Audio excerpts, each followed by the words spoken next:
back to my class. This is Rumana Ali. I hope you all are fine. So in the last session, I have explained you about the male and the female reproductive system. In today's class, I am going to explain you about the development of the embryo. So we know that when the male gametes reaches the female reproductive system and when the ovaries releases the egg cells or the ovum, then the fusion will take place between the male reproductive cells and the female reproductive cells, and by this fusion the zygote is formed. So the fusion that takes place inside the body of the female, that type of fusion is called as internal fertilization. And after this fertilization, when the zygote is formed, the zygote is made up of only one cell. It consists of one cell. So after the formation of the zygote, so this zygote undergoes many cell division, and after the cell division it forms an embryo. So when zygote develops into an embryo, it reaches to the wall of the uterus. It comes and attaches to the wall of the uterus, and uterus is a place where the development and the nourishment of the embryo takes place by a presence of a special tissue which is called as placenta. So placenta is a group of cells which is connected to the embryo, and this placenta helps the embryo in providing nourishment and in providing the support that is attached to the walls of the uterus. So in this way the development of the embryo takes place. Once the embryo is developed, again cell division takes place and the cells are differentiated into so many different external and internal organs. For example, some of the cells divides and it forms an organ like hand. Some of the cells becomes liver, lung. So in this way the external as well as the internal body parts are formed, and after the formation of a complete baby, then the birth of the baby takes place. So here after the cell division takes place of the embryo, that cells differentiate into the different external and the internal parts. So after the cell division, the embryo develops into a fetus and fetus develops into a baby. So after the formation of a baby, the birth of the baby takes place. In this way, the development of the embryo takes place in the female reproductive system that is present in the body of the females. Let us talk about the topic, the resemblance of children to their parents.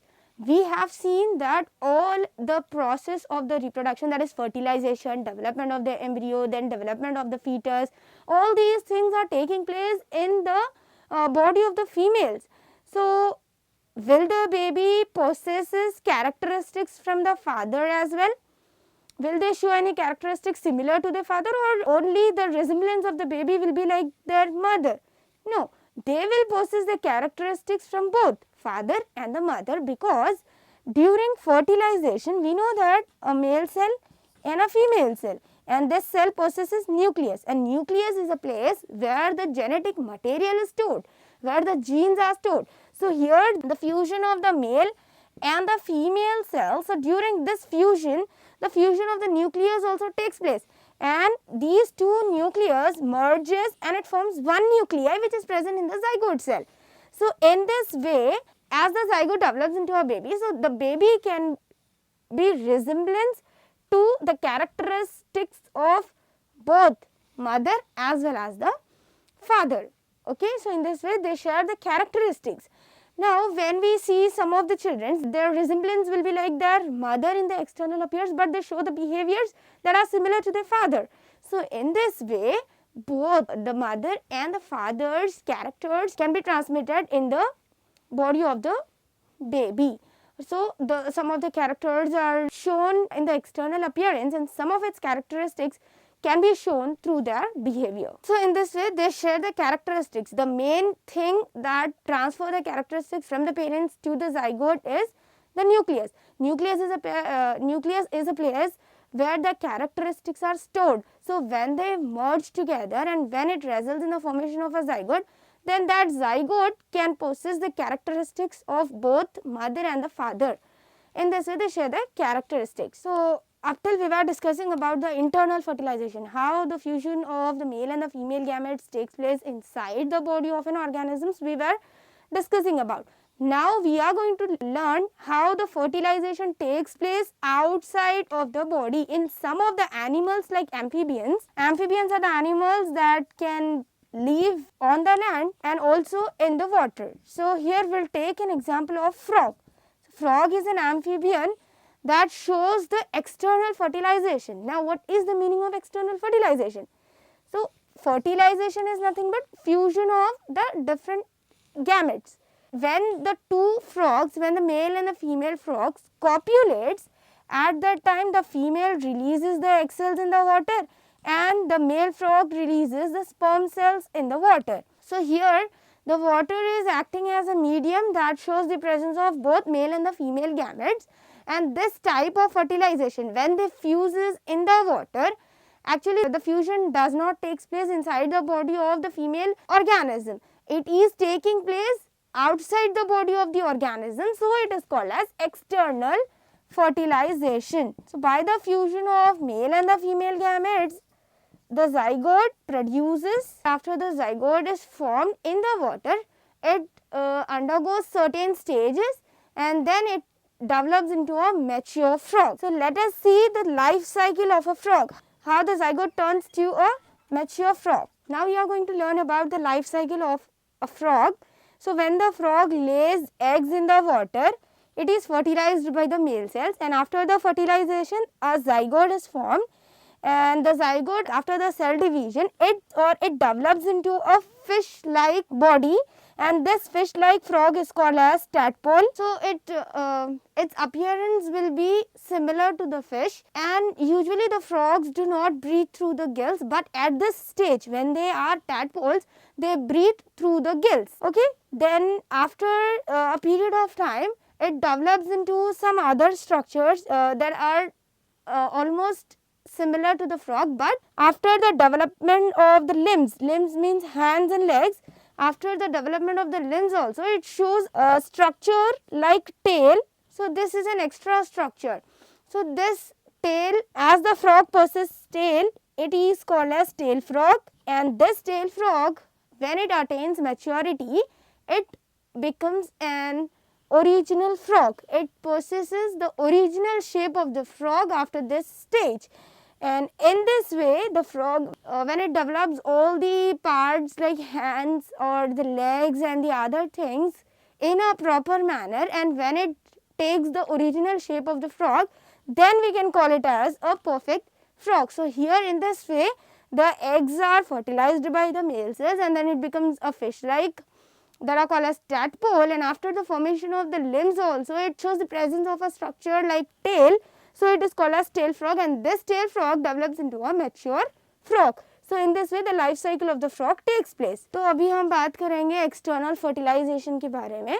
Internal fertilization यानी gametes का fuse होना inside the body of the living organism. लेकिन external fertilization यानी different male gametes और female gametes का fusion होना in the water, in the environment, उस चीज़ को हम बोलेंगे एक्सटर्नल फर्टिलाइजेशन. तो इस टाइप का फर्टिलाइजेशन हमें एम्फीबियंस में देखने को मिलेगा, और एग्जांपल हम लेंगे फ्रॉग्स. तो जब हम लाइफ साइकिल ऑफ फ्रॉग के बारे में पढ़ेंगे, तो जो भी एग्स रिलीज किए जाएंगे फीमेल फ्रॉग के बॉडी से वाटर के अंदर, वो फर्टिलाइज होंगे मेल सेल से, और फिर फर्टिलाइजेशन के बाद में जाइगोट फॉर्म होगा, और फिर सेल डिवीजन के बाद में एक टैडपोल फॉर्म होगा. टैडपोल एक प्राइमरी स्टेज है लाइफ साइकिल का, जहाँ पर फ्रॉग्स फिश लाइक अपीयरेंस बताते हैं, और फिर ये टैडपोल का जब डिवीजन होगा, ये टेल फ्रॉग बन जाएगा, और ये टेल फ्रॉग का जब डिवीजन होगा तब एक प्रॉपर शेप आएगा जो फ्रॉग की तरह होगा. तो इस तरह से मैच्योरिटी अटेन होती फ्रॉग में, और फिर ये एक प्रॉपर और ओरिजिनल शेप अटेन कर लेगा. तो इसको हम बोलेंगे life cycle of a frog. और life cycle of a frog में 4 मेन स्टेजेस होते हैं, जैसा कि eggs, tadpole, tail frog and then frog. Let us discuss about the process called cloning. So it is a process by which we can make the exact copies of the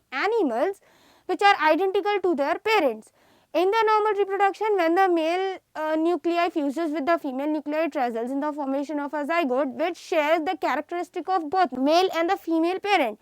But in this process that is going to take place in the laboratory, we can make the exact copies of the parents. So, to make the clones or to prepare the clones in the laboratory, the scientists use many different and complex equipments, because it is a very complex and an unhealthy procedure. Let us take the example of cow. So, if we want to make a clone of a cow, then we need to take 2 cows, cow A and cow B, and we are going to prepare a clone of cow A.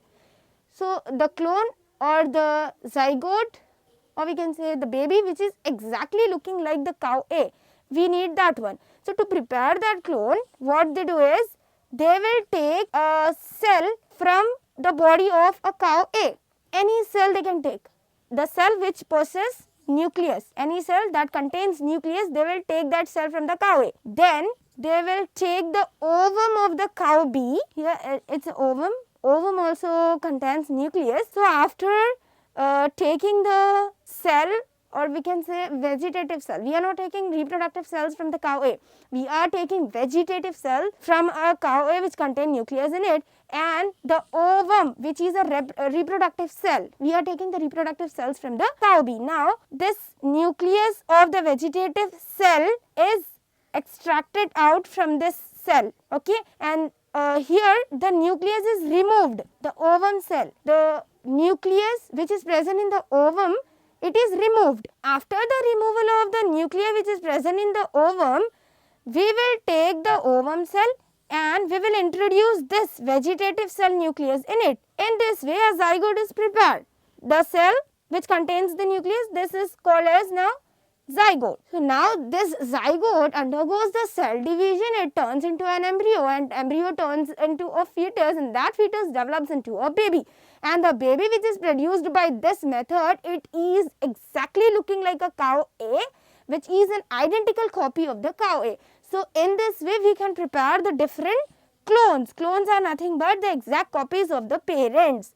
So the baby which is produced by this method will be identical in the appearance with the cow A. So by this cloning method, we can also understand that the nucleus is a major organelle that contains the genetic information in it, and it is only the responsible to share the characteristics.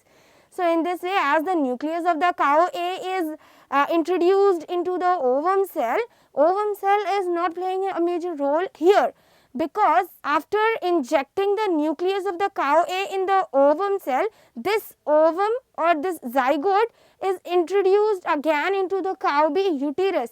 So in the uterus of the cow B, the development of the zygote takes place. In spite of developing the zygote in the cow B, it does not possess any characteristics similar to this cow B.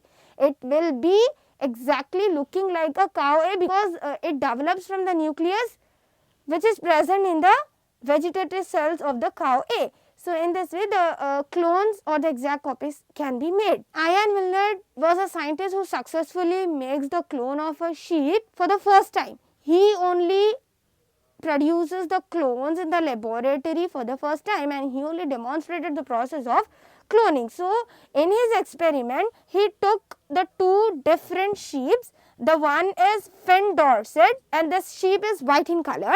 The next one is Scottish black skin. The next one is Scottish black face, which is black in color. So he took two sheeps. Now he has taken a vegetative cell that contains nucleus from the body of Finn Dorset, and here he has taken the reproductive cell, that is ovum or the egg cell, from the Scottish black face. Now the nucleus of the ovum cell is removed, and in this ovum cell he introduced the nucleus of this Finn Dorset. Now after the introduction of the nucleus of the Finn Dorset cell, then this zygote is introduced into the body of the Scottish blackface for the development.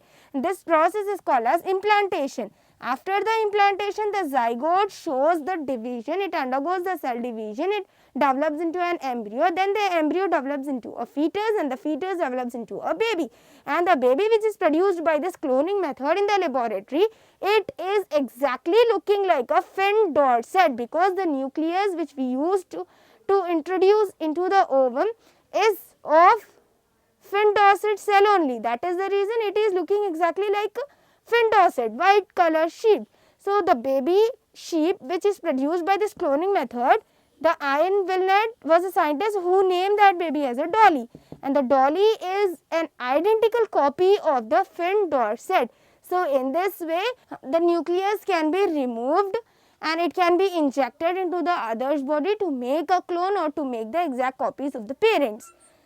This is a way how the cloning can be done in the laboratory by using the different equipments. This cloning can be done to produce the exact copies of the persons also, but we are not doing any cloning procedures of humans because it is a very unhealthy procedure. Whatever the clones that are produced by this method, they are not strong enough to produce the babies. During the reproduction, either they may die or they become so weak that before they give birth to the young ones, they will die. So, this is the reason why the cloning is called as an unhealthy procedure. And cloning is a very complicated process because most of the scientists have explained or they have shown that the clones that are produced by the method cloning, they cannot live for a longer period of time. So, the cloning is not a healthy and advisable process. So, this is about the cloning. Okay, so let us have a quick recapitulation of the lesson reproduction in animals. Like other life processes like nutrition, respiration, circulation, excretion, reproduction is also one of the life processes that takes place in the body of animals, and it is a process that enables the organism to make or to give birth to young ones. So, in this lesson we have discussed about the oviparous and viviparous animals. Oviparous animals are nothing but who lay the eggs. The animals that lay the eggs, they are called as oviparous. For example, hen and fish, lizard, these are the animals that lay the eggs to produce their young ones. So, they are called as oviparous animals, and viviparous animals are the ones that give birth to young ones like elephants, deers and also the humans. So, in this way the oviparous and the viviparous animals can be identified based on the external features like the presence or the absence of the external ear also. We can classify the animals into two different types like oviparous and viviparous. The next one is asexual reproduction. Usually the reproduction is a process which takes place in two types, that is asexual reproduction and sexual reproduction. The animals that do not able to produce the gametes, they will go for the asexual mode of reproduction. And here in this type, we have discussed about the two modes that are budding and binary fission. Budding is an asexual mode of reproduction that takes place by the animals like hydra. Hydra are the aquatic and the small animals that are present in the water. They do not produce the gametes. So, they go for the budding process, and in this budding process, the bud is formed at any wall of its body, and that bud, after it attains the maturity, it will detaches from the body of the parent and live individually. This type of process is called as budding, and the binary fission is nothing but splitting of the parent organism into two offsprings or into two daughter cells. That process is called as binary fission, and this binary fission is usually seen in amoeba. Amoeba is a single celled microorganism. So, this process is carried out by the unicellular organisms like amoeba. The next is sexual reproduction. Here in this type of reproduction, the gametes are produced and they play a very important role in the formation of young ones. So, first we will talk about the sexual reproduction in the plants. In the plants, flowers are the reproductive part, and these reproductive parts are helping the flowers to carry out the process of sexual reproduction. And in the flowers, the male reproductive parts are also present and the female reproductive parts are also present. Male reproductive parts are also called as androecium, like stamens, anther and filament. Both anther and filament combinedly we can say it as stamens. Stamens contains some pore-like structures in it, and that are called as pollen grains. So, this is about the male reproductive parts. And when we talk about the female reproductive parts that are present in the plants, then it is called as gynoecium, and it consists of style, stigma, ovary and ovules. So, ovules are developed into an embryo after it gets fertilized by the pollen grains.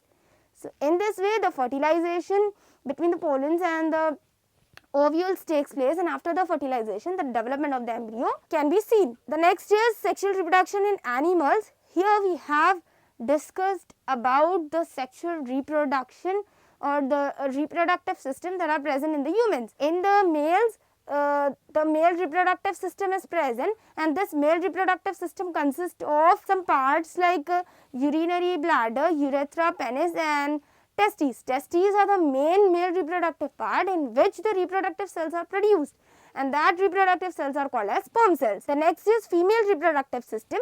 In the females, the female reproductive system is present and it consists of ovaries, fallopian tube and uterus. Ovaries are the main female reproductive organ in which the female reproductive cells are produced, and these female reproductive cells are called as ovum or egg cells. Now, after the formation of the sex cells in both male and the female, when they get fuses, that is called as fertilization. The fusion of male and the female gamete is called as fertilization, and that fusion takes place in the body of female organisms only. So, when the male gametes reaches the female, then the fertilization takes place in the fallopian tube of the female reproductive system, and after the fertilization takes place, the zygote is formed, and when the zygote is formed and when it undergoes the cell division, it results in the formation of an embryo. And after the formation of an embryo, the embryo reaches the walls of the uterus, and the uterus is a place where the embryo can get a support and the nourishment from the specialized tissues called placenta. In this way, the development of the embryo takes place, and after it turns into the fetus shows the differentiation of the different organs of the body, after which the complete baby is formed and the birth of the baby takes place. The next is external fertilization. Here, whatever the fertilization takes place, as it is taking place inside the body of the female organisms, we can say it as an internal fertilization. But some of the organisms shows the external fertilization as well. So, the fusion of the gametes takes place outside the body of the female organism, that is called as external fertilization. It usually takes place in the environment. So, here we can take an example of frog. So, frog is an amphibian which shows the external fertilization. When the male and the female frog copulates, it releases the sex cells in the water, and after the eggs are released in the water, they are fertilized by the male cells, and after it gets fertilized, it shows or it develops into a tadpole, and that tadpole after some times it develops or it turns into a tail frog, and that tail frog after it attains maturity, it becomes a complete frog. So, this is about the life cycle of a frog. And we have also discussed about a process called cloning. In normal reproduction, the zygote or the baby which is formed is not an exact copy of the parent. They share the characteristics of both father and the mother, but cloning is a process which takes place or which carry out in the laboratory in order to make an exact copy of the parents. So, to make an exact copy of a parent, we can extract a vegetative cell from one of the parent, and we can extract an ovum cell which is a reproductive cell from the other parent, and after extracting the different cells from the two parents, we can introduce a nucleus of the parent, a nucleus of the vegetative cell into the ovum cell. So, by injecting the nucleus or by introducing the nucleus in the ovum cell, that becomes a zygote, and that zygote is introduced in the body of a female organism to carry out the development. So, in this way we can form the clones. But cloning is not a healthy or advisable process because it is a very complicated process, and many scientists have told that the clones that are made by this process, they cannot live for a longer period of time or they cannot give birth to the young ones. So, it is not a healthy or advisable process. This is about the lesson reproduction in animals. That's all for today. I'll be back with a new lesson. Meet you in next class. Thank you.